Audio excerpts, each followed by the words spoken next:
अस्सलाम वालेकुम स्टूडेंट्स, आज हम स्टडी करेंगे 10th मैथ एक्सरसाइज 1.1 का question number 2 solve by factorisation. तो उससे पहले अगर हम देख लें टॉपिक को कि इसमें कौन सा टॉपिक हम डिस्कस करने जा रहे हैं, तो वो हमारा जो टॉपिक है वो है सोल्यूशन ऑफ क्वाड्रेटिक इक्वेशंस।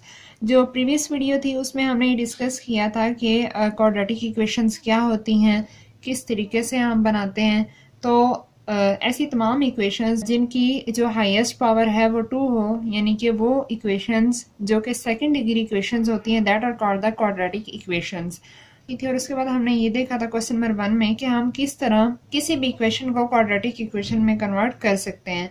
तो आज हमने ये देखना है कि हम क्वाड्रेटिक इक्वेशंस को सॉल्व किन किन मेथड से कर सकते हैं। सबसे पहले सोल्यूशन क्या होता है, किसी भी चीज़ का हल निकालना, यानी कि फॉर एग्जांपल आप लोग शुरू से करते आ रहे हैं मैथ्स में, किसी भी चीज़ की अगर वैल्यू फाइंड आउट करनी है, लाइक एक्स की, वाई की, जी की, तो वो हमारे पास कहलाता है उसको सॉल्व करना, उसकी कोई ना कोई वैल्यू निकालना, वो हमारे पास कहलाता है सोल्यूशन, यानी कि उसका हल निकालना। तो क्वाड्रेटिक इक्वेशंस को हम किस किस तरीके से सॉल्व कर सकते हैं, तो इसको सॉल्व करने के हमारे पास 3 मेथड्स हैं। और वो 3 मेथड्स कौन से हैं? सबसे पहला मेथड हमारे पास है फैक्टराइजेशन का। फैक्टराइजेशन के जरिए से हम इसको सॉल्व कर सकते हैं। उसके बाद हमारा जो सेकंड मेथड है that is completing square. Completing square के जरिए हम इसको सॉल्व कर सकते हैं। उसके बाद जो हमारा थर्ड मेथड है that is quadratic formula. Quadratic formula को यूज करते हुए हम क्वाड्रेटिक इक्वेशंस को सॉल्व कर सकते हैं। तो आज इस एक्सरसाइज में, इस वीडियो में जो हम लोग क्वेश्चन सॉल्व कर रहे हैं वो है क्वेश्चन नंबर 2, और इसमें हमारे पास जो मेथड है वो है सॉल्व बाय फैक्टराइजेशन। कि फैक्टराइजेशन से हम लोग क्वाड्रेटिक इक्वेशंस को किस तरीके से सॉल्व कर सकते हैं। तो हम इसको स्टडी करते हैं, क्वेश्चन सॉल्व करेंगे और इसी की मदद से आपको समझ आ जाएगी कि फैक्टराइजेशन क्या होती है और किस तरीके से हम इसको इसके ज़रिए क्वाड्रेटिक इक्वेशंस को सॉल्व करते हैं। तो आइए स्टार्ट करते हैं। क्वेश्चन नंबर 1 हमारे पास क्या है, x square minus x minus 20 equal to 0। Solve करने से पहले सबसे पहले आपने ये देख लेना है कि आया कि जो हमें क्वेश्चन दिया हुआ है ये क्वाड्रेटिक फॉर्म में है भी या नहीं। जब तक क्वाड्रेटिक फॉर्म में नहीं होगा तब तक हम इस पे इन तीनों में से कोई भी मेथड अप्लाई नहीं कर सकते। तो क्वाड्रेटिक की क्या पहचान थी, अगर आपको याद हो तो उसकी जो जनरल फॉर्म थी वो हमारे पास थी a x square plus b x plus c equal to 0। ये थी हमारे पास general form of the quadratic equation. तो आप देखें तो हमारे पास यहाँ पे ये इसी फॉर्म में है। किस तरीके से देखें, यहाँ पे फर्स्ट जो टर्म है वो एक्स स्क्वायर है और इसके साथ ए की वैल्यू क्या है, 1 है। उसके बाद जो सेकंड टर्म है वो एक्स की फॉर्म में है और उसका जो कोफिशिएंट है वो यहाँ पे क्या है, -1 है। और जो थर्ड टर्म है सी वो क्या है, -20। इट मीन्स कि ये किस फॉर्म में, ये क्वाड्रेटिक इक्वेशन की ही फॉर्म में है। तो जब हमें कंफर्म हो जाए कि ये जो इक्वेशन है ये क्वाड्रेटिक ही है, तो इसके बाद हम सॉल्व करते हैं इसको फैक्टराइजेशन की मदद से। और फैक्टराइजेशन किस तरीके से होती है, इसमें हमने ये देखना होता है कि हमारे पास सबसे पहले हम क्या करते हैं, जो हमारे पास c की वैल्यू होती है और जो हमारे पास यहाँ पे a होता है, यानी कि जो एक्स स्क्वायर का कोफिशिएंट होता है उसको और c को आपस में हम मल्टीप्लाई करते हैं। तो जब हम यहाँ पे, अब देखें कुछ नहीं है तो यहाँ पे क्या होगा, 1 होगा। अब इस 1 को मैं मल्टीप्लाई करूंगी, 1 एक्स स्क्वायर को मैं मल्टीप्लाई करूंगी -20 के साथ, तो ये हमारे पास बन जाएगा -20। ठीक है, -20 एक्स का स्क्वायर। अब हमने क्या करना है, अब हमने ये देखना है कि कोई से हमने ऐसे 2 नंबर लेने हैं जिनको मल्टीप्लाई करूं तो मेरे पास जो जवाब है वो -20 आए, और प्लस करने से या माइनस करने से जो जवाब आए वो आए -1। ठीक है, ऐसे कोई से 2 नंबर लेने हैं जिनको मल्टीप्लाई करने से जो जवाब आए वो 20 आए, -20, और प्लस करने से या माइनस करने से जो जवाब है वो -1 आए। तो अब हम सबसे पहले देख लेते हैं कि किन किन नंबर्स को मल्टीप्लाई करने से आंसर हमारे पास 20 आता है। तो सबसे पहले अगर हम देखें तो 2 मल्टीप्लाई -10 करेंगे तो ये हमारे पास आता है -20। ठीक है, उसके बाद और कहाँ पे आता है, 4 को हम मल्टीप्लाई करें अगर -5 के साथ तो हमारे पास जो जवाब आता है वो आता है -20। ठीक है, उसके बाद और कौन सा हो सकता है, 10 को मल्टीप्लाई करें 2 के साथ तो हमारे पास जो जवाब है वो -20 आता है। और उसके बाद -20 को 1 के साथ मल्टीप्लाई करें तो भी हमारे पास जो जवाब है वो -20 आता है। तो ये हमारे पास पॉसिबल पेयर्स जिनको मल्टीप्लाई करने से हमारे पास जो जवाब है वो 20 आता है। 4 5 और 5 4 दोनों। अब मुझे बताएं कि इनमें से अब हमने पेयर वो वाला सिलेक्ट करना है जिसको अगर मैं ऐड करूं तो जवाब मेरे पास -1 आ जाए। अब देखें 10 प्लस 2 करेंगे तो जवाब हमारे पास क्या आएगा, -8, यानी कि -1 नहीं बना। यहाँ पे आ जाए -20 प्लस 1 करें तो भी जवाब हमारे पास आएगा -19, तो नहीं बना। -20 प्लस 2 करें तो हमारे पास जो जवाब आएगा वो क्या आएगा, अगेन -8 आएगा, तो ये भी हम नहीं ले सकते। 4 -5 करें, +4 -5 करें तो हमारे पास जो जवाब है वो क्या आता है, -1 आता है। इट मीन्स कि हम ये वाला जो पेयर है इसको हम सिलेक्ट कर लेंगे। ठीक है, इसको जब हम सिलेक्ट करेंगे तो अब हमारे पास जो पेयरिंग यहाँ पे होगी वो क्या होगी, -20x²। तो हमने कौन कौन से दो नंबर सिलेक्ट किए हैं, एक हमने सिलेक्ट किया है 4x और दूसरा हमने सिलेक्ट किया है 5x। अच्छा, अब इससे हमारे पास 20 तो बन रहा है, लेकिन हमें ये कैसे पता चलेगा कि हमने माइनस का साइन किसके साथ लगाना है और प्लस का किसके साथ लगाना है। तो उसके लिए हमने देखना है कि अब देखें यहाँ पे हमारे पास जो बनना चाहिए वो -1 बनना चाहिए, माइनस का बनना चाहिए। और आपको इतना भी आइडिया है कि जब हम प्लस या माइनस कर रहे हों अलजबरा में तो हमेशा जो बड़ी रकम का साइन होता है वो यूज होता है। तो अब मुझे बताएं कि यहाँ पे 4 बड़ा है या 5 बड़ा है।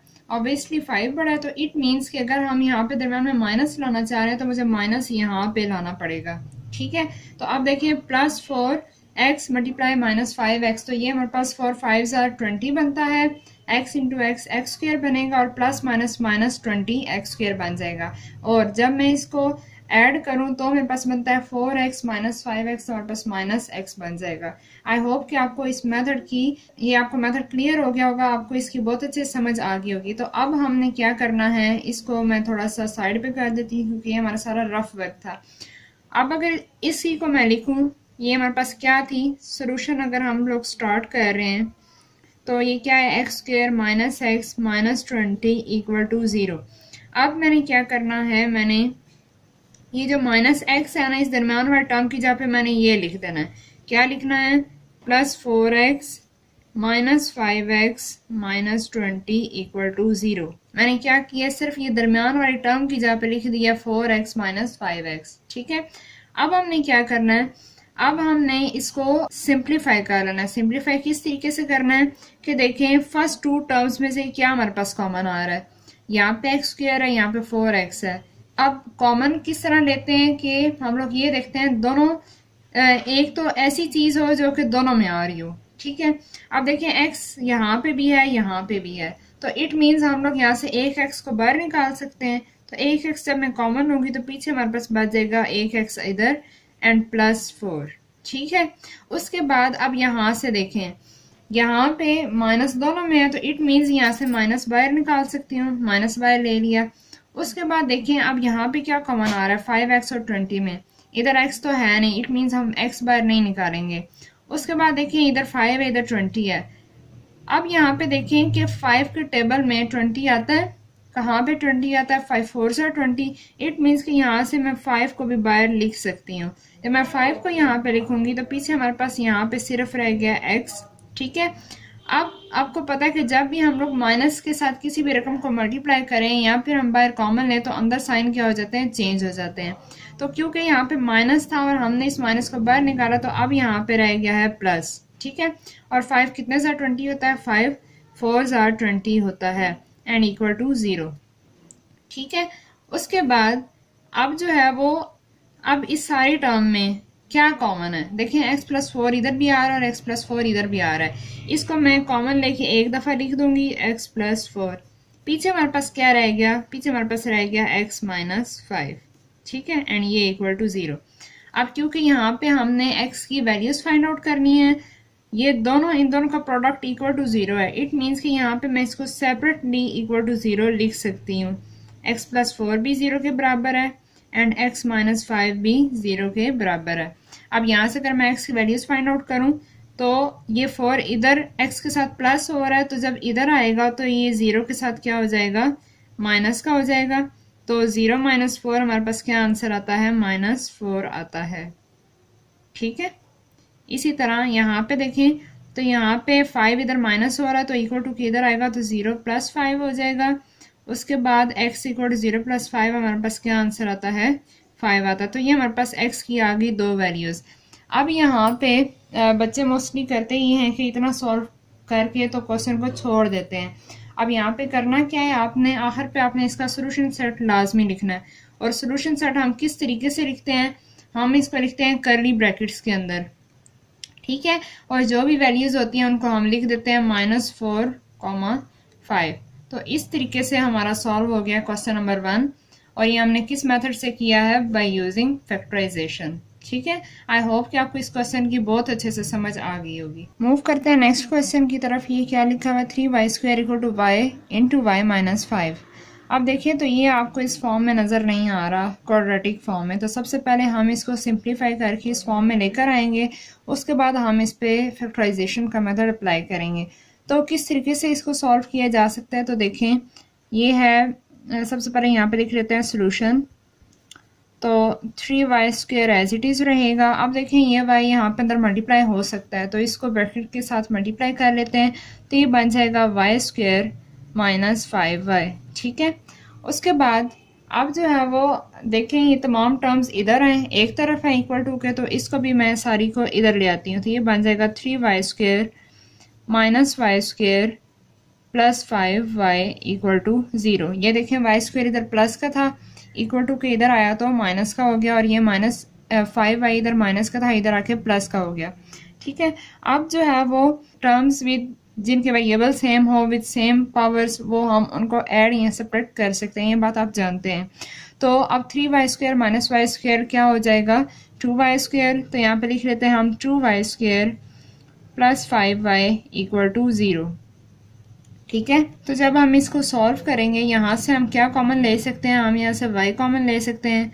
y कॉमन लेंगे तो ये बन जाएगा 2y + 5 = 0। अब सेम इसी तरह जिस तरह हमने क्वेश्चन नंबर 1 में किया था कि हमारे पास दोनों का प्रोडक्ट = 0 था, तो हमने दोनों को अलग अलग 0 के बराबर लिख लिया था। यहाँ पे भी हम क्या करेंगे, सबसे पहले y को = 0 रख देंगे, और यहाँ से 2y + 5 को 0 के इक्वल रख देंगे। अब देखिए यहाँ से ये एक तो वैल्यू हमारे पास आ गई है y = 0, ठीक है। अब यहाँ से हम दूसरी वैल्यू फाइंड आउट कर लेंगे, वो किस तरीके से देखें 2y। अब ये इधर +5 है, तो जब इक्वल टू के उधर जाएगा तो ये बन जाएगा 0 - 5, ठीक है। उसके बाद अब 0 - 5 को जब हम सॉल्व करेंगे तो ये -5 ही आएगा। अब y इधर ही रहेगा, 2 यहाँ पे y के साथ मल्टीप्लाई हो रहा है, तो इधर जाके क्या हो जाएगा, डिवाइड हो जाएगा, तो ये बन जाएगा -5/2। तो ये इस तरीके से हमारे पास आ गया दूसरा सोल्यूशन y का। तो क्या हमारे पास जो सोल्यूशन सेट है वो क्या आएगा, सोल्यूशन सेट हमारे पास आएगा जो दो वैल्यूज आई हैं, एक 0 आई है और दूसरी आई है -5/2। तो इस तरीके से हमारा सॉल्व हो गया क्वेश्चन नंबर 2 भी। अब आप सोच रहे होंगे कि यहाँ पे तो फैक्टराइजेशन हमने अप्लाई ही नहीं की। तो फैक्टराइजेशन हमने तब अप्लाई करनी है जब हमें ज़रूरत हो, क्योंकि हमारा असल जो मकसद है वो ये है कि हमने जो भी वेरिएबल यूज़ हो रहा है ना, जिस वेरिएबल में हमारे पास क्वाड्रेटिक इक्वेशन है, हमने बेसिकली उसकी वैल्यू फाइंड आउट करनी होती है। आप देखें ये वाली जो इक्वेशन थी ये क्वाड्रेटिक थी इन x में, और ये वाली जो हमारे पास इक्वेशन बनी है ये किस में क्वाड्रेटिक है, ये y में क्वाड्रेटिक है। तो इसको हमने विदाउट फैक्टराइजेशन ही हमारे पास इसकी दो वैल्यूज आ गई हैं, तो इस वजह से हमने यहाँ पे फैक्टराइजेशन का मेथड अप्लाई नहीं किया, ठीक है। तो आई होप कि आपको इस क्वेश्चन की समझ आ गई होगी। Now let's we move to the question number 3। क्या है इसमें लिखा हुआ 4 - 32x = 17x²। अब देखिए ये भी हमारे पास क्वाड्रेटिक फॉर्म में नहीं है। क्वाड्रेटिक फॉर्म क्या थी आप जानते हैं, ax² + bx + c = 0। ये मैं इसलिए बार बार लिख रही हूँ ताकि आपको ये चीज़ याद हो जाए। जब भी आप क्वेश्चन सॉल्व करें तो आपने कोई भी मेथड अप्लाई करने से पहले देख लेना है कि क्या क्वेश्चन हमारे पास इस फॉर्म में है या नहीं है। अगर वो इस फॉर्म में है तब हमने इसके ऊपर कोई मेथड अप्लाई करना, उससे पहले हमने नहीं करना। तो ये इस फॉर्म में नहीं है तो सबसे पहले हम इसको इस फॉर्म में कन्वर्ट कर लेते हैं। अब देखें हमारे पास x² का कोफिशिएंट भी मौजूद है, x का भी मौजूद है और सिंपल भी मौजूद है, सिर्फ हमने इसकी तरतीब बदलनी है। किस तरीके से देखें, हमारे पास ये प्लस का होता है तो ये इधर ही रहेगा 17x² अपनी जगह पे। 32x इधर माइनस का है तो इधर आएगा तो ये क्या हो जाएगा प्लस का 32x। उसके बाद ये देखें 4 स्टार्ट में इसके कोई साइन नहीं है, इट मीन्स कि ये +4 है, तो जब ये इक्वल टू इधर आएगा तो ये आके हो जाएगा -4 = 0। अब हमारी ये जो इक्वेशन है ये चेंज हो गई है क्वाड्रेटिक फॉर्म में।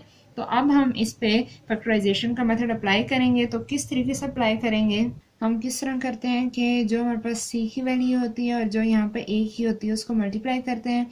तो जब हम 17 को 4 के साथ मल्टीप्लाई करेंगे तो ये हमारे पास आएगा, जब हम इन दो नंबर्स को मल्टीप्लाई करेंगे तो हमारे पास जो आंसर आएगा वो आएगा -68x²। अब हमें कोई से ऐसे दो नंबर चाहिए जिनको जब हम मल्टीप्लाई करें तो हमारे पास -68 आए और प्लस करने से हमारे पास जो आंसर है वो 32 आए। ठीक है, तो अब क्योंकि ये थोड़ा सा बड़ा नंबर है, पिछले क्वेश्चन में तो हमारे पास जो है वो 20 था, तो हम लोग इजीली बता सकते थे कि कौन कौन से टेबल्स हैं जिन पे 20 आ सकता है। तो फिर हमने उसमें से चूज कर लिया था कोई सा एक पेयर। अब जब आपके पास थोड़ी सी बड़ी अमाउंट आ जाए फिर आपने क्या करना है, फिर आपने सिंपली उसका एलसीएम ले लेना। एलसीएम तो आप सबको लेना आता होगा, तो लेते हैं और फिर मैं आपको बताती हूँ कि आपने किस तरह उसकी पेयरिंग बनानी है। तो सबसे पहले एलसीएम हम किस तरीके से लेते हैं, 68 है तो 2 3s are 6 and 2 4s are 8। उसके बाद 2 1s are 2 and 2 7s are 14 and 17 1s are 17, क्योंकि 17 एक प्राइम नंबर है तो ये किसी भी दूसरे टेबल पे नहीं आता। अब देखिए यहाँ पे, अब आपको पता है कि ये 2 2s are 4 और 4 × 17 करें तो हमारे पास 68 ही आता है। ठीक है, अब हमने कोई ऐसी पेयरिंग करनी है कि जिससे हमारे पास 32 भी बन सके। अब देखिए 68 तो आ ही रहा है, चाहे मैं इन दोनों को कंबाइन करूं तो हमारे पास यहाँ पे बनेगा 4 × 17 करो तब भी -68 आ जाएगा, लेकिन 17 + 4 करने से हमारे पास 32 नहीं बनेगा। ठीक है, इट मीन्स हम इस पेयर को चूज नहीं कर सकते। अगर मैं करूं 2 × 17 करूं तो हमारे पास जो जवाब है वो आएगा 34। क्या आएगा, 34 आएगा। अब 34 को अगर मैं 2 से मल्टीप्लाई करूं तो मेरे पास 68 ही आता है, और 34 में से अगर मैं 2 माइनस कर दूं तो भी हमारे पास जो जवाब है वो -32 आता है। ठीक है, इट मीन्स कि हमारे पास ये पेयर, अब हम इसको सिलेक्ट कर सकते हैं। देखिए 32 भी आ गया, 34 - 2 करेंगे तो 32 आ जाएगा, और मल्टीप्लाई करेंगे इन दोनों को 34 को 2 को तो हमारे पास 68 आ जाएगा। तो अब देखिए किस तरीके से मैं इसकी पेयरिंग करती हूँ। हमें चाहिए -68x² चाहिए। अब जो है वो अब देखिए क्योंकि हमारे पास जो यहाँ पे नंबर है जो दरमियान में आना चाहिए उसके साथ प्लस है, इट मीन्स के मुझे अब बड़ी रकम के साथ प्लस का साइन रखना पड़ेगा, तब जाके हमारे पास दरमियान में प्लस आएगा। तो ये मैं लिखूंगी +34x एंड -2x। अब देखें 30 प्लस माइनस माइनस माइनस आ गया, 34 × 2 -68x²। ठीक है, और +34 - 2 प्लस माइनस माइनस साइन बड़ी रकम का 34 - 2 32। तो ये हमारे पास आ गए दो नंबर्स। तो अब इसकी जगह पे मैंने क्या करना है, ये दो नंबर्स पुट करने हैं। तो सॉल्व करते हैं। 17x² + 34x - 2x - 4 = 0। ठीक है, अब जो है वो जिस तरीके से पहले आपको बताया था, फर्स्ट 2 में से देखना है क्या कॉमन आ रहा है, वो कॉमन ले लेना है। इसी तरह फिर नेक्स्ट 2 में से देखना है क्या कॉमन आ रहा है, तो वो हमने ले लेना। अब देखिए एक तो हमें चीज वाज़ेह तौर पे यहाँ पे नजर आ रही है कि x² यहाँ पे और x यहाँ पे, इट मीन्स हम एक x यहाँ से कॉमन ले सकते हैं। उसके अलावा अब देखिए यहाँ पे 17 और यहाँ पे 34 है। ठीक है, तो अगर मैं 17 को 2 के साथ मल्टीप्लाई करूं तो मेरे पास आंसर 34 आता है। इट मीन्स कि यहाँ से मैं 17 को भी कॉमन ले सकती हूँ। अब जब मैंने 17x बाहर निकाला तो पीछे यहाँ पे इधर क्या रह गया, 17 बाहर 2x थे, 1x बाहर, पीछे 1x अंदर रह गया हमारे पास। ठीक है, उसके बाद प्लस का साइन। अब 17 कितने साथ 34 है, 17 × 2 किया तो हमारे पास 34 आता है। तो यहाँ पे हम लिख लेंगे 2 और x हमारे पास ये एक ही था जो कि बाहर आ गया। ठीक है, उसके बाद देखिए हम यहाँ पे दोनों में माइनस आ रहा है, इट मीन्स यहाँ से हम माइनस कॉमन ले सकते हैं। उसके अलावा देखें x यहाँ पे है, यहाँ पे नहीं है, तो इट मीन्स x नहीं ले सकते हम कॉमन, लेकिन 2 2 एक ऐसा नंबर है जो कि यहाँ भी है और इधर भी है। 4 को हम लिख सकते हैं 2 × 2। इट मीन्स मैं यहाँ से -2 कॉमन लूँगी, पीछे हमारे पास रह जाएगा। अब देखिए माइनस तो बाहर, पीछे यहाँ पे सिर्फ रह गया x, ठीक है, और पीछे यहाँ पे हमारे पास x रह गया। अब देखिए यहाँ पे अगेन वो जिस तरह क्वेश्चन नंबर 1 में हमने किया था, माइनस जब भी कॉमन लें तो अंदर साइन हमारे पास चेंज हो जाते हैं। तो यहाँ माइनस है तो इधर अब क्या आ जाएगा प्लस। अब 2 कितने सार 4 होता है, 2 टाइम्स 4 होता है, तो यहाँ पे अब हम लिख देंगे 2 and this is equal to 0, ठीक है। अब जो है वो इस सारी टर्म में से क्या कॉमन आ रहा है, x+2 कॉमन आ रहा है, तो उसको हम एक दफ़ा लिख लेंगे x+2, पीछे क्या रह गया 17x - 2 = 0, ठीक है। उसके बाद अब हमने क्या करना है, यहाँ से अब दोनों का प्रोडक्ट इक्वल टू 0, तो दोनों को सेपरेटली 0 के इक्वल लिख देंगे। एक आ जाएगा x+2 = 0 और दूसरा हमारे पास आ जाएगा 17x - 2 = 0। तो यहाँ से हम इजीली x की वैल्यू फाइंड आउट कर लेंगे। यहाँ पे 2 प्लस का है तो इधर आके 0 के साथ माइनस का हो जाएगा। इसी तरह ये बनेगा -2 और यहाँ पे देखें तो ये आता है 17x = 0 + 2, तो ये बनेगा 17x = 2। तो x = अब देखिए 17x के साथ मल्टीप्लाई हो रहा है तो इधर आके क्या हो जाएगा, डिवाइड हो जाएगा। तो ये हमारे पास आ गई x की 2 वैल्यूज़, ठीक है। तो अब हम इसका क्या करेंगे, सोल्यूशन सेट लिखेंगे। तो वो हमारे पास क्या आएगा, सोल्यूशन सेट वो हमारे पास आएगा एक -2, 2/17। तो आई होप कि आपको इस क्वेश्चन की समझ आ गई होगी। जी, तो मूव करते हैं क्वेश्चन नंबर 4 के ऊपर। इसमें क्या है, x² - 11x = 152। तो सबसे पहले हम इसको स्टैंडर्ड फॉर्म में कन्वर्ट कर लेते हैं। वो क्या है, हम 152 इधर इक्वल टू के इधर है तो इसको इधर ले आएंगे, तो ये बनेगा x² - 11x - 152 = 0। यहाँ से है हमारा सोल्यूशन स्टार्ट, ठीक है। अब ये हमारे पास स्टैंडर्ड फॉर्म में आ चुका है। तो सबसे पहले हमने क्या करना है, फैक्टराइजेशन से पहले हम क्या करते हैं, यहाँ पे जो c की वैल्यू होती है इसको मल्टीप्लाई करते हैं x² के कोफिशिएंट के साथ। यहाँ पे 1 है तो ये मल्टीप्लाई करेंगे, -152 × 1, तो ये हमारे पास आ जाएगा -152x², ठीक है। अब हमने 152x² यानी कि कोई से ऐसे 2 नंबर लेने हैं जिनको मल्टीप्लाई करें तो ये आ जाए और प्लस करने से हमारे पास 11x आ जाए। तो अब अगेन ये एक बड़ी वैल्यू आ गई है, तो इसके लिए अब मुझे क्या करना पड़ेगा, LCM लेना पड़ेगा। तो ले लेते हैं LCM।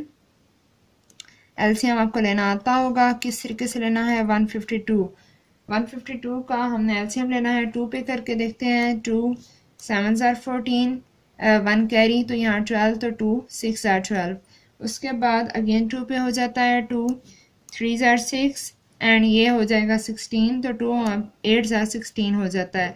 अगेन यहाँ पे 2 पे हो जाएगा, 2 1 * 2 एंड ये 18 बन जाएगा, तो 2 9 * 18। 19 एक प्राइम नंबर है, किसी टेबल पे नहीं जाता, अपने भी जाएगा, 19 1 * 19। तो ये हमारे पास आ गई LCM इसका। अब जो है वो हमने ऐसे 2 नंबर सेलेक्ट करने जिनको मल्टीप्लाई करने से 152 आए और प्लस या माइनस करने से 11x आता हो। तो अब देखें, 2 2 * 4, 4 2 * 8, 8 × 19 हमारे पास आ जाएगा 152, ठीक है। आना तो 152 ही है क्योंकि 152 के ही ये फैक्टर्स लिखे हुए हैं। अब जो है वो देखें, ये जो मैंने किया है ये यहाँ पे आया 8 और ये है 19। तो 19 में से अगर हम जो है वो 8 को सब्ट्रैक्ट कर दें तो हमारे पास जो आंसर है वो आता है 11, ठीक है। इट मीन्स कि हमारे पास 19 और 8 ही 2 पेयर बनेंगे। तो अब बनाने किस तरीके से हैं वो देख लें। इधर मैं लिख लेती हूँ 19x और यहाँ पे मैं लिख दूंगी 8x। अब देखें किस तरीके से साइन लगाने हैं वो देख लें। यहाँ पे -11 है तो इट मीन्स के बड़ी रकम के साथ मुझे माइनस लगाना पड़ेगा। तो यहाँ पे मैं 19 के साथ माइनस लगाऊंगी और यहाँ प्लस करूंगी, क्योंकि 19 में से 8 माइनस ही करने हैं। तो माइनस तभी होता है जब साइन एक तो ऑपोजिट हो। अब हो तो माइनस रहा है और साइन भी बड़ी रकम के साथ जो लगाया है वो वही है जो इधर आता है, और प्लस माइनस माइनस तो 152। इट मीन्स यही 2 हमें पेयर्स चाहिए थे। तो अब हम यहाँ पे इसकी जगह पे ये 2 पेयर्स यूज करेंगे। तो लिख लेते हैं x² - 19x plus 8x minus 152 equal to 0। ठीक है, अब अगेन वही काम है, x यहाँ से कॉमन ले लेंगे पहली दो में से, तो यहाँ पे पीछे बच जाएगा 1x माइनस 19। उसके बाद अब यहाँ से बज़ाहिर हमें कुछ भी कॉमन आता हुआ नज़र नहीं आ रहा, लेकिन कॉमन है क्योंकि 8 को अगर मैं 19 के साथ मल्टीप्लाई करूँ तो 152 आता है। इट मीन्स कि यहाँ से मैं प्लस 8 कॉमन ले सकती हूँ। तो जब मैं प्लस 8 कॉमन लूँगी तो x माइनस 8 19 ज़ार होता है, तो यहाँ पे आ जाएगा माइनस 19 इक्वल टू 0। ठीक है, अब जो है वो अगेन यहाँ से क्या कॉमन आ रहा है, x माइनस 19 कॉमन आ रहा है और पीछे हमारे पास बच जाएगा x प्लस 8 इक्वल टू 0। दोनों को सेपरेटली 0 के इक्वल रखेंगे तो ये हमारे पास आ जाएगा x माइनस 19 इक्वल टू 0 और x प्लस 8 इक्वल टू 0। ठीक है, अब जो है यहाँ से अगर हम x की वैल्यूज फाइंड आउट करें तो ये एक आती है x equal to 0 plus 19 which gives x equal to 19। ये हमारे पास आ जाएगी एक x की वैल्यू। उसके बाद यहाँ पे x इक्वल टू 0 माइनस 8, तो x इक्वल टू आ जाएगा हमारे पास माइनस का 8। ये हमारे पास आ गई दूसरी वैल्यू x की। तो अब हम अगर इसका सोल्यूशन सेट लिखें तो वो क्या आएगा, सोल्यूशन सेट 19 कामा माइनस 8। तो this is question number 4 and I hope कि आपको ये समझ आ गई होगी। जी, तो स्टार्ट करते हैं क्वेश्चन नंबर 5 एक्सरसाइज 1.1 पार्ट 2 का। इसमें वो क्या कह रहा है, x plus 1 by x plus f x over x plus 1 equal to 25/12। ये हमें इसमें कहीं भी हमें ना तो एक्स स्क्वायर का कोफिशिएंट नज़र आ रहा है, एक्स तो मौजूद है लेकिन काफ़ी ज़्यादा है, और सिंपल टर्म भी नहीं, यानी कि ये हमारे पास सिंपल जो स्टैंडर्ड फॉर्म है ना क्वाड्रेटिक उसमें नहीं है। तो सबसे पहले मुझे क्या करना पड़ेगा, इसको इस स्टैंडर्ड फॉर्म के अंदर कन्वर्ट करना पड़ेगा। तो उसके लिए मैं क्या करूँगी, हम लेंगे इसका एलसीएम। अब ये जो सवाल है ये बिल्कुल उस जैसा जिस तरह हमने पार्ट 1 में क्वेश्चन नंबर जो किए थे ना लास्ट 4 क्वेश्चंस उसकी तरह। अगर आपने वो वाला पार्ट नहीं किया हुआ, वो नहीं समझा हुआ, तो सबसे पहले वो वाली वीडियो जाके देखें। आपने सर्च बार में जाके लिखना है exercise 1.1 class 10th maths by knowledge and wisdom, तो आपके पास जो है वो ओपन हो जाएंगी वीडियोस। तो सबसे पहले हम लेंगे इसका एलसीएम, और एलसीएम किस तरीके से लेना है, सबसे पहले हम लेते हैं इन टू टर्म्स का। तो जब हम एलसीएम लेते हैं तो हम इसको प्रोडक्ट की फॉर्म में लिख लेते हैं। तो हमने लिख लिया x इंटू एक्स प्लस 1।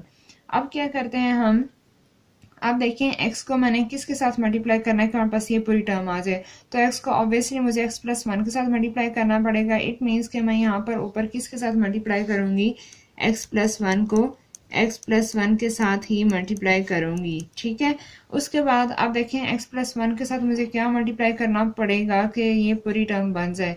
तो x प्लस 1 के साथ मुझे x मल्टीप्लाई करना पड़ेगा। इट मीन्स के ऊपर भी मुझे क्या मल्टीप्लाई करना है, x ही मल्टीप्लाई करना है। ठीक है, और ये हमारे पास 25/12 एज इट इज़ आ जाएगा। अब जो है वो हमने इसको सिंप्लीफाई कर लेना है। सिंप्लीफाई किस तरीके से करना है कि हमारे पास ये दो प्रोडक्ट में है और ये दो प्रोडक्ट में है, तो हमने इसको मल्टीप्लाई कर लेना है। तो मल्टीप्लाई करने का मेथड भी आपको समझाया हुआ है उन वीडियोस में, तो आप वो लाजमी वॉच कीजिएगा किस तरीके से है। सबसे पहले इसको हम इस फर्स्ट के साथ मल्टीप्लाई करते हैं, देन इसको हम मल्टीप्लाई करते हैं इस सेकंड के साथ, फिर इसी तरह सेकंड को फर्स्ट के साथ और फिर सेकंड को सेकंड के साथ। तो जब हम मल्टीप्लाई करेंगे तो ये बनेगा x square plus x plus 1। ठीक है, एंड x इंटू एक्स हमारे पास हो जाएगा x का स्क्वायर। इसी तरह यहाँ पे नीचे मल्टीप्लाई करेंगे x को x के साथ, तो ये बनेगा x स्क्वायर, और x को 1 के साथ करेंगे तो ये हमारे पास x आ जाएगा, और इधर 25/12 एज इट इज़ आ जाएगा। अब जो है वो इसको सिंप्लीफाई भी कर लेते हैं। ये हमारे पास 2x स्क्वायर है तो हम लिख लेते हैं 2x स्क्वायर, और x भी 2 हैं तो हम लिख लेते हैं 2x प्लस 1। ठीक है, और नीचे हमारे पास है x square plus x equal to 25/12। ठीक है, अब जो है वो क्या करना है हमने, अब इधर भी डिनोमिनेटर में मौजूद है और इधर भी डिनोमिनेटर में मौजूद है, तो हम इसको कर लेते हैं क्रॉस मल्टीप्लाई। क्रॉस मल्टीप्लाई करेंगे तो 12 इधर मल्टीप्लाई हो जाएगा, 2x square plus 2x plus 1, और इधर ये 25 के साथ मल्टीप्लाई हो जाएगा x स्क्वायर प्लस x। तो जब हम इसको मल्टीप्लाई करेंगे तो ये बन जाएगा 12 2 24x² plus 24x plus 12 equal to 25x² plus 25x आ जाएगा। ठीक है, उसके बाद हमने क्या करना है, x² हमें सिर्फ सिंगल ही चाहिए, तो ये हमारी जितनी भी टर्म्स हैं ये सारी हम इधर ले जाते हैं। तो ये हमारे पास बन जाएगा 25x² plus 25x minus 24x² minus 24x minus 12 equal to 0। ठीक है, अब जो है वो 25x² माइनस 24x², तो ये हमारे पास 1x² आ जाएगा। 25x माइनस 24x अगेन हमारे पास प्लस x आ जाएगा और माइनस 12 इक्वल टू 0।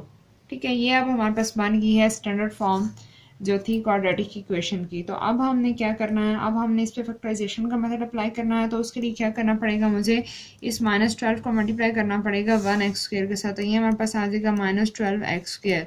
अब जो है वो 12 के हमने इस तरीके से पेयरिंग करनी है कि हमारे पास मल्टीप्लाई करने से तो 12 आए और प्लस करने से हमारे पास प्लस 1 आए। तो किस तरीके से करूँगी, अब जो है वो 2 6 12 होता है, तो 6 और 2 हमारे पास 6 प्लस 2 ऐड करेंगे तो भी 1 नहीं आता और माइनस करेंगे तो भी 1 नहीं आता। उसके बाद 3 4 12 होता है, तो 3 4 मल्टीप्लाई करेंगे 12 तो आता है, और 3 में से अगर यानी 4 में से 3 माइनस करें तो हमारे पास 1 आता है। तो इट मीन्स हम इसी पेयर को यूज़ करेंगे। तो किस तरीके से करेंगे, एक दफ़ा लिख लेते हैं 3x और 4x। अब साइंस देख लेते हैं कि कौन सा आएगा। अब यहाँ पे देखें माइनस का, तो इट मीन्स किसी के साथ तो माइनस होना ही चाहिए। और दूसरा ये कि इन दोनों को माइनस करने से ही 1 आएगा, और 1 जो आना चाहिए वो प्लस का आना चाहिए। तो इट मीन्स कि यहाँ पे मुझे बड़ी रकम के साथ प्लस लगाना पड़ेगा और छोटी के साथ माइनस लगाना पड़ेगा, क्योंकि देखें अब प्लस माइनस माइनस ही हो रहा है और 4 माइनस 3 1 आ रहा है, लेकिन साइन बड़ी रकम का तो प्लस 1। ठीक है, उसके बाद 3 4 12 और प्लस माइनस माइनस 12x²।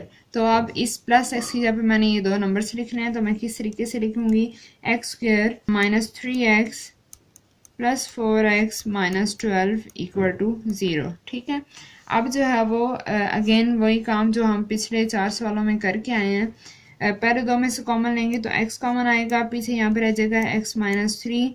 यहाँ से हम 4 कॉमन ले सकते हैं क्योंकि 4 के टेबल में 12 आता है।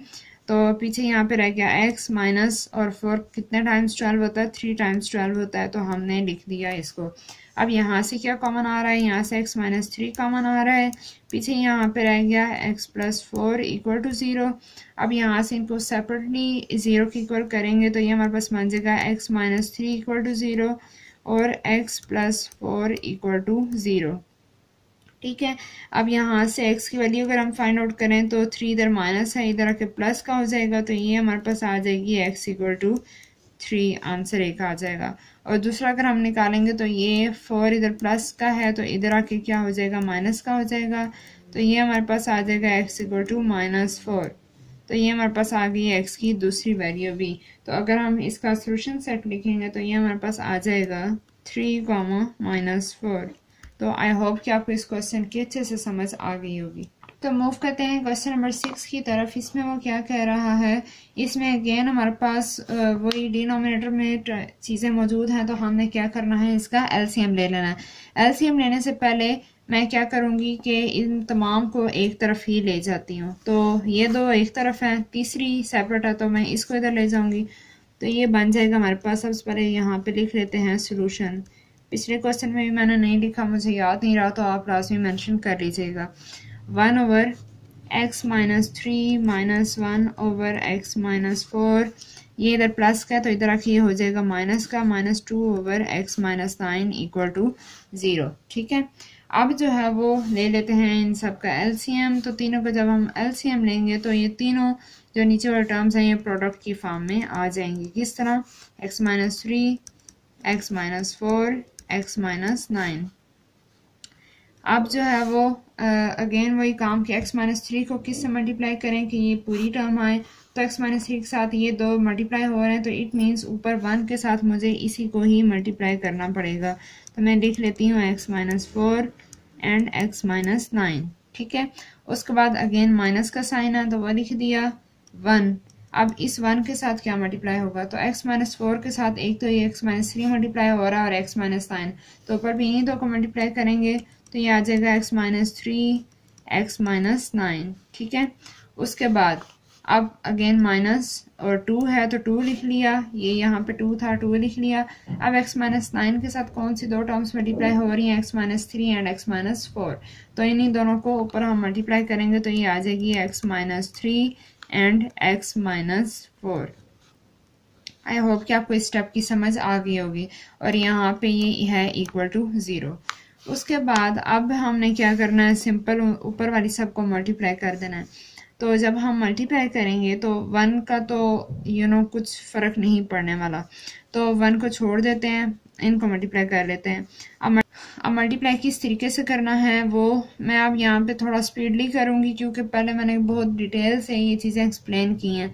ऊपर मैं आई बटन में भी वो वाली वीडियोस डाल दूँगी तो आप वो लाजमी वॉच कर लीजिएगा।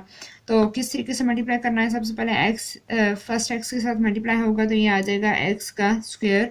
उसके बाद ये जो है x मल्टीप्लाई होगा 9 के साथ तो ये हमारे पास आ जाएगा माइनस 9x। ठीक है, उसके बाद ये माइनस 4 मल्टीप्लाई होगा x के साथ तो ये आ जाएगा minus 4x।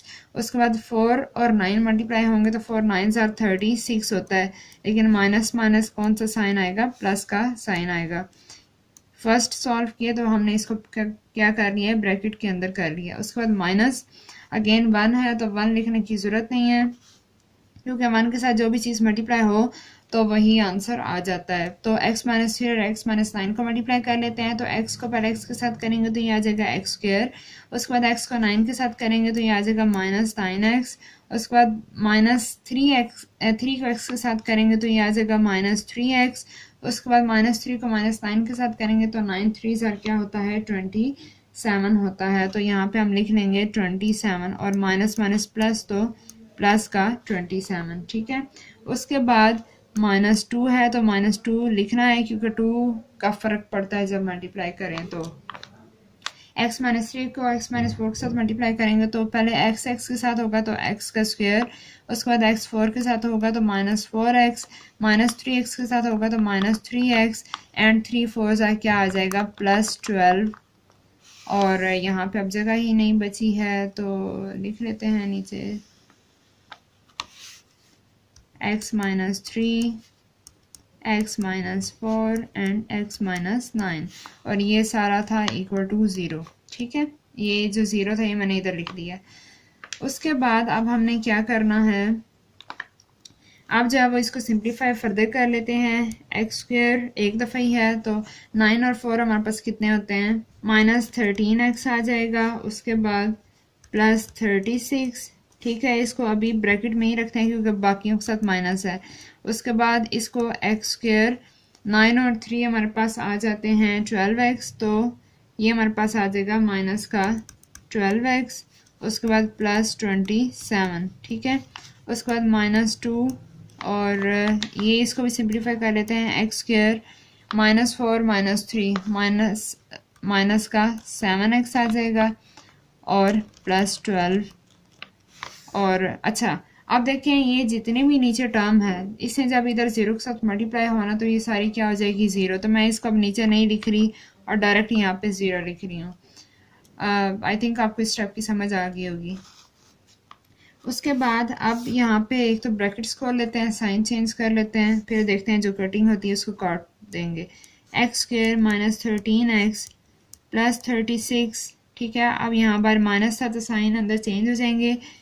X square plus 12x minus 27। ठीक है, उसके बाद अब इस एक तो साइन भी चेंज करने हैं जब ब्रैकेट खोलनी है और साथ 2 को मल्टीप्लाई भी करना है। तो मैं एक ही स्टेप में कर रही हूँ, देख लें ये क्या बनेगा, 2x के साथ मल्टीप्लाई होगा तो ये बन जाएगा 2x का स्क्वायर और यहाँ पहले प्लस था तो अब हो जाएगा यहाँ पे माइनस। ठीक है, उसके बाद माइनस माइनस यहाँ पे प्लस आना है, 7 2 आर 14x। उसके बाद ये प्लस माइनस माइनस होगा, 12 2 आर 24 इक्वल टू 0। ठीक है, डिनोमिनेटर हमारा ख़त्म हो गया। अब जो कटिंग होती है उनको काट देते हैं, एक्स स्क्वायर इस एक्स स्क्वायर के साथ कट जाएगा, पीछे यहाँ पे सिर्फ रह गया -2x का स्क्वायर, उसके बाद -13x और +14x, 14 -13 1 रह जाएगा, प्लस का x यानी +1x और +1x और +12x, तो ये हमारे पास हो जाएगा प्लस का 13x, ठीक है। उसके बाद +36 -27 -24, इस सब को जब हम करेंगे तो हमारे पास जो आंसर आएगा वो आ जाएगा -15 = 0, ठीक है। ये आप कैलकुलेटर पर करके देख लीजिएगा। अब जो है वो हमें यहाँ पे शुरू में माइनस ही चाहिए, तो यहाँ से माइनस हम कॉमन लेंगे, जब हम माइनस कॉमन लेंगे तो ये यहाँ पे रह जाएगा 2x² -13x + 15 = 0। अब ये वाला जो माइनस है इसको इधर लाके डिवाइड करेंगे तो 0 के साथ जो भी चीज़ डिवाइड होती है वो ख़त्म हो जाती है, तो यहाँ पे सिर्फ हमारे पास रह जाएगा 2x² -13x + 15 = 0। अब ये हमारी बन गई है स्टैंडर्ड फॉर्म, तो अब ये हमारे पास बन चुकी है standard form of the quadratic equation. तो अब अगेन वही हमने अब फैक्टराइजेशन करनी है, तो किस तरीके से करेंगे, 15 को 2 के साथ मल्टीप्लाई करेंगे तो ये हमारे पास होता है 30x²। अब हमें ऐसे दो पेयर्स चाहिए जिनको मल्टीप्लाई करने से 30 आए और प्लस करने से हमारे पास 13 आ जाए, तो कर लेते हैं। एक तो 2 15 जार होता है, 15 2 जार 30 तो बन जाता है, और 15 में से 2 माइनस करें तो 13 भी बन जाता है, ये भी हम यूज़ कर सकते हैं। उसके अलावा 10 3 जार 30 होता है, और 10 और 3 को ऐड करें तो हमारे पास बन जाता है 13, तो जिसको आप यूज़ करना चाहिए कर लेते हैं। मैं यहाँ पे कर लेती हूँ 10x और 3x को, 10 3 जार 30। अब देखिए हमें प्लस का ही 30 चाहिए था, तो प्लस का आ रहा है, लेकिन हमें यहाँ पे -13 चाहिए। अब माइनस किस तरीके से आएगा, अब अगर मैं यहाँ पे इधर माइनस लगा दूँ तो ये तो एक प्लस का हो एक माइनस का हो, तो प्लस माइनस माइनस हो जाता है, फिर 13 नहीं बनेगा। इट मीन्स कि मुझे यहाँ पे माइनस इधर भी लगाना पड़ेगा, तभी दोनों चीज़ें ऐड होंगी ना। माइनस माइनस प्लस होता है, अपोजिट साइन होता है फिर तो माइनस ही होता है। माइनस माइनस प्लस 13x बन गया, और साइन किसका, बड़ी रकम का -13। और अब ये प्लस किस तरह आएगा, 10 3 जार 30 तो बन गया, और माइनस माइनस प्लस, आपको पता है मल्टीप्लाई करने में हम वो साइन यूज़ करते हैं जो मल्टीप्लाई में आता है, तो यही दो पेयर्स हम लोग यूज़ करेंगे। तो किस तरीके से, तो अब हम यहाँ पे -13x की जगह लिखेंगे -10x -3x, तो किस तरीके से लिखेंगे, सबसे पहले हमने लिख लिया 2x², उसके बाद -10x -3x + 15 = 0, ठीक है। उसके बाद अब हमने क्या करना है, अगेन पहली दो में से कॉमन क्या आ रहा है, हमारे पास 2 भी कॉमन आ रहा है और x भी कॉमन आ रहा है, क्योंकि 2 के डबल में 10 आता है, तो पीछे यहाँ पे एक x रह गया, और 2 5 ज़ा 10 होता है, हमने 5 लिख दिया। उसके बाद अब देखें यहाँ पे मुझे एक तो 3 कॉमन लेना पड़ेगा, और साइन कौन सा मैंने कॉमन लेना है, अब मुझे यहाँ पे माइनस कॉमन लेना पड़ेगा। अब आप कहेंगे कि माइनस क्यों कॉमन लेना है, क्योंकि यहाँ पे तो माइनस है ही नहीं। तो देखें हम लोगों ने जितने भी पीछे पेयर्स बनाए हैं ना, जब हम फैक्टराइजेशन करते हैं तो जो हमारे पास ये जो चीज़ आती है ना दोनों में, ये हमारे पास सेम होती है। अगर मैं यहाँ पे +3 कॉमन लूँ तो यहाँ पे बनेगा -x + 5, तो वो तो इस जैसा नहीं होगा ना, तो इस वजह से मुझे यहाँ से माइनस कॉमन लेना पड़ेगा। अब देखें अगर मैं यहाँ से माइनस कॉमन लेती हूँ ना, तो यहाँ पे x क्या था, माइनस का था, अब ये यहाँ पे हो गया प्लस का, और 15 पहले प्लस का था, तो जब माइनस कॉमन लिया तो यहाँ साइन चेंज हो जाएगा, और 3 5 ज़ा 15। अब देखिए यहाँ पे सेम हो गए, इस वजह से मैंने यहाँ पे क्या किया, माइनस कॉमन ले लिया है। तो आई होप कि आपको इस स्टेप की समझ आ गई होगी। अब क्या करना है, दोनों सेम है तो x - 5 कॉमन ले लेते हैं, पीछे हमारे पास रह जाएगा 2x - 3 = 0। अब दोनों को अगर हम एक अलग अलग 0 के बराबर रख लें तो ये बन जाएगा x - 5 = 0, और ये हमारे पास आ जाएगा 2x - 3 = 0। उसके बाद x = 0 + 5 विच गिव्स x = 5, और इसी तरीके से हमारे पास 2x = 0 + 3 आ जाएगा, तो ये हमारे पास आ जाएगा 2x = 3। उसके बाद x = 3/2, क्योंकि 2 यहाँ पे मल्टीप्लाई हो रहा था, इधर आके क्या हो जाएगा, डिवाइड हो जाएगा। तो ये इस तरीके से हमारा सॉल्व हो गया क्वेश्चन नंबर 6 भी। तो इसका अगर हम सोल्यूशन सेट लिख लें तो वो हमारे पास क्या बनेगा 5,3/2। तो इस तरीके से हमारा ये पार्ट 2 भी कंप्लीट हुआ। नेक्स्ट वीडियो में इंशाल्लाह हम स्टार्ट करेंगे पार्ट 3। तो आई होप कि आपको इन तमाम क्वेश्चंस की अच्छे से समझ आ गई होगी। अगर समझ आ गया तो लाइक ज़रूर कीजिएगा, क्योंकि जब आप लोग लाइक करते हैं तो इससे हमारा हौसला बढ़ता है और मज़ीद काम करने को दिल करता है। क्योंकि देखें हर काम बंदा तभी करता है जब उसका कुछ ना कुछ मकसद हो। तो जब तक एक बंदा काम करता रहे लेकिन उसको पता ना चले कि उसका काम फ़ायदेमंद है या नहीं है दूसरों के लिए, तो फिर बंदा आखिरकार छोड़ देता है वो काम। तो जब आप रिस्पॉन्स नहीं देंगे या पता नहीं चलेगा हमें कि किस तरीके से हमारा काम आपके लिए फ़ायदेमंद है या नहीं है, तो फिर ऑब्वियसली एक टाइम आएगा कि जब मैं भी काम करना छोड़ दूंगी। तो अगर आप चाहते हैं कि इसी तरह मैं वीडियोस बनाती रहूं और ये आपके लिए हेल्पफुल है तो इसको लाइक कीजिएगा। अगर नहीं है हेल्पफुल तो डिसलाइक कर लीजिएगा। और कमेंट तो फिर खैर आप लोग लाइक नहीं करते तो कमेंट क्या करेंगे। बहरहाल शेयर ज़रूर कीजिएगा। नेक्स्ट वीडियो में टिल देन टेक केयर, अल्लाह हाफिज़।